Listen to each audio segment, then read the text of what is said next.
Do not confuse hard work with quiet suffering. Many people grind for years with their heads down, waiting to be noticed, then feel shocked when someone else gets the raise, the title, or the seat at the table.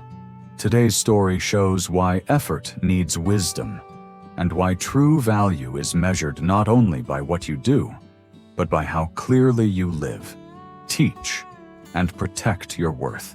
Listen until the end. This might change how you carry yourself starting today. In a small manufacturing town outside Columbus, Ohio, a young technician named Caleb Ross worked at a parts factory that stamped precision brackets for pickup trucks.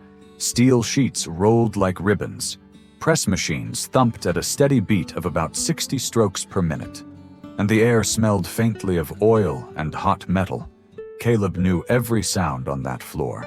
Within 2 seconds, he could tell if a bearing needed grease or if the feed line was 1/16th of an inch off.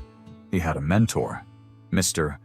Whitaker, a gray-haired maintenance legend who could rebuild a hydraulic pump with his eyes closed.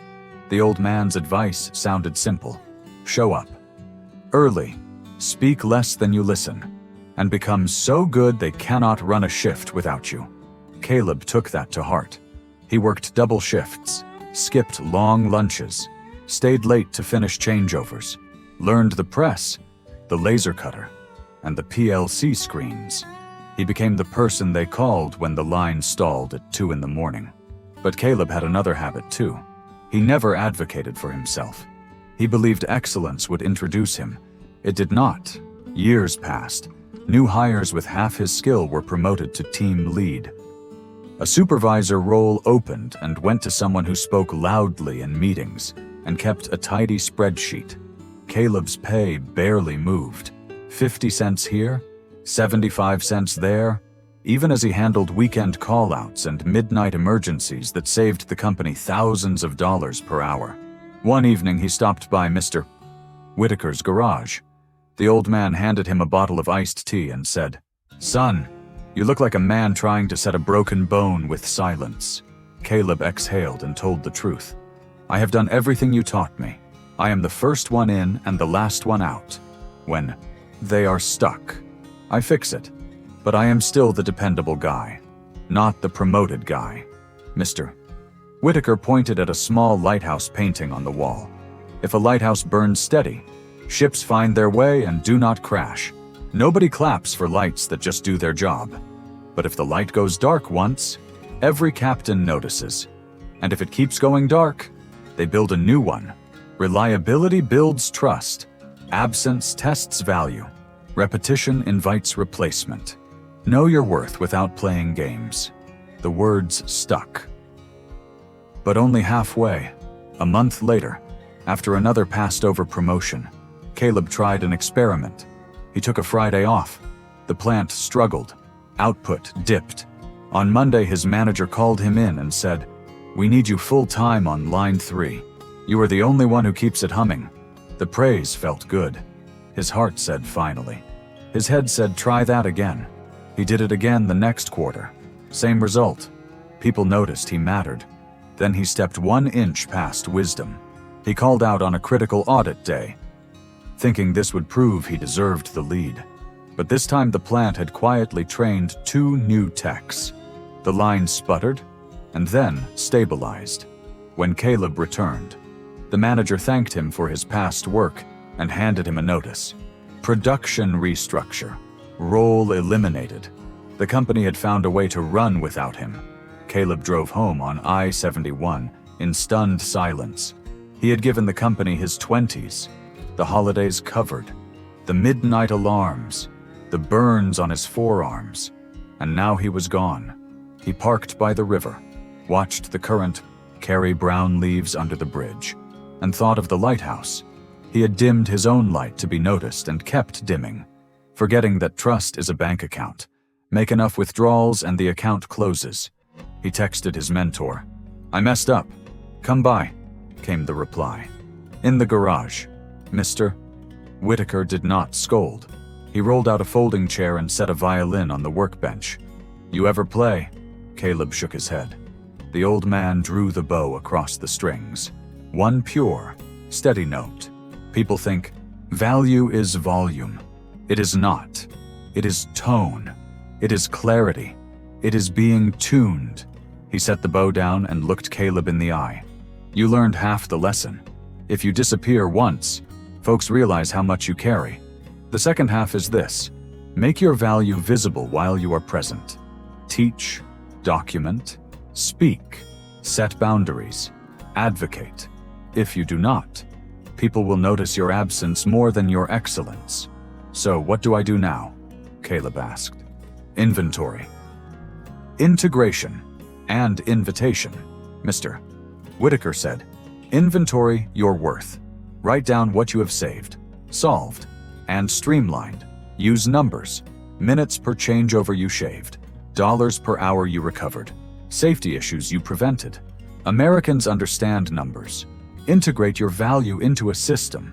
Turn your tricks into simple SOPs so the company sees you as a builder of capability, not just a pair of hands. When you make others better, your worth multiplies. Invite the right people to see. Schedule a meeting. Share your portfolio. Ask for alignment. If they will not meet you at your value, you walk, not from anger, but from clarity. Caleb wrote for 2 hours. He listed the night he kept line 3 from overheating, saving an estimated $12,000 in scrap. The Kaizen change that cut tool change from 14 minutes to 7. The checklist that reduced press jams by 60%. He mapped them to dollars, minutes, and safety. Then he did something new. He breathed. The knot in his chest loosened. His worth had never been a rumor. He just had not spoken it. He did not run back to the old factory. He took a contract role at a smaller shop 20 miles away. On day 1, he started a playbook. Plain English guides with photos, measurements in inches, torque values in foot-pounds, and simple one-page summaries. He cross-trained 2 junior techs, ran a short weekly stand-up, and set clear boundaries. He was on call, but not 24/7. When he was off, he was off. At the end of the first month, he met with management. Here are the 7 problems I solved, the minutes we saved, and the dollar impact, he said, calm and steady like that violin note and that lighthouse beam. 3 months later, he was not just the guy who fixed things, he was the guy who built a system. The company offered him a supervisor seat and a pay bump that matched his numbers. He drove to Mr. Whitaker's house with a new set of strings and a grin he had not worn in years. Here is the meaning of the lesson. When you work hard without making your value visible, you hand your future to chance. Value has 2 parts, real competence and clear presence. The elders say, examine yourself first, then speak to others. Ask yourself, have I counted the minutes I saved? Have I written the process so others can use it?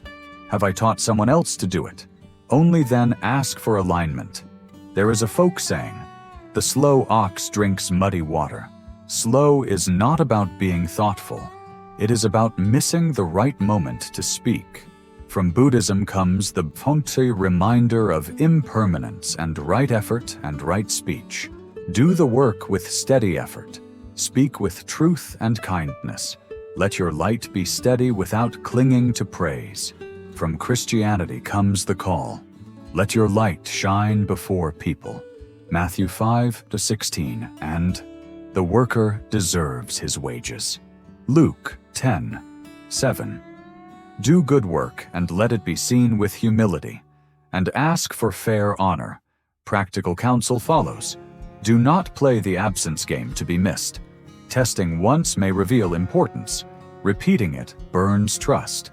Write your contributions in concrete numbers, minutes, dollars, defects, safety.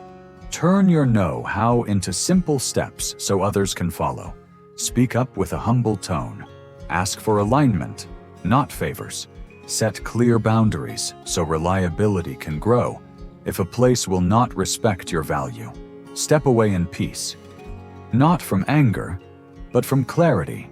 If you are in your 50s or 60s or beyond, your wisdom is capital. Be present so the next generation can learn calm hands, good judgment, and discipline. Do not disappear to force people to miss you. Stand steady so they can be guided. Be a lighthouse that burns steady, not a switch that flickers for attention. Teach what you know. Count what you save. Set boundaries that protect your light. Good work deserves fair honor. If this story helped you, please like, share, and comment what part spoke to you most. And subscribe to Zen Motivation Video for more stories that lift your spirit and strengthen your steps. Be patient, be grateful, and keep moving forward.